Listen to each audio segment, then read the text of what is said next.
কিছু প্ৰতিবেদন আহিছে যে এটা দালাল চক্ৰই এই শিক্ষকৰ পোষ্টিং লৈ পেলাই তেওঁলোকে বেপাৰ বাণিজ্য আৰম্ভ কৰিছে যোৰহাটৰ পৰা নিৰ্দিষ্টভাৱে অভিযোগ আহিছে নলবাৰীৰ পৰা অভিযোগ আহিছে কাছাৰ জিলাৰ পৰা অভিযোগ আহিছে গতিকে এই অভিযোগবিলাকৰ পৰিপ্ৰেক্ষিতত মই সকলোকে সতৰ্ক কৰি দিওঁ যে বিদ্যালয় শিক্ষা বিভাগে চূড়ান্ত কৰিব নোৱাৰে কাৰ ক'ত পোষ্টিং হ'ব কোনো ইন্সপেক্টৰ অফ স্কুল বা ডিঅ বিঅ তেওঁলোকে চূড়ান্ত কৰিব নোৱাৰে তেওঁলোকৰ পোষ্টিং গতিকে এই দালালৰ পাল্লাত যাতে কোনো নপৰে জিলা আয়ুক্তৰ অধীনত এখন কমিটি হ'ব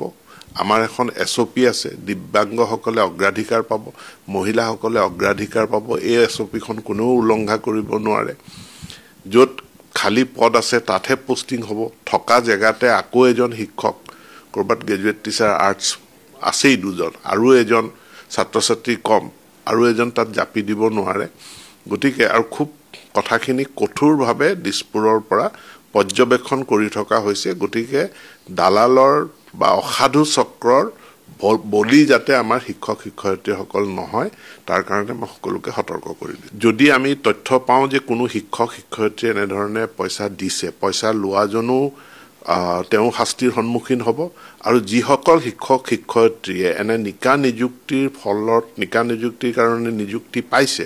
আৰু এতিয়া তেওঁলোকে এটা অসাধু পন্থা ল'বলৈ চেষ্টা কৰিছে পইচা দি তেওঁলোকৰো নিযুক্তি বাতিল কৰাৰ ব্যৱস্থা কৰা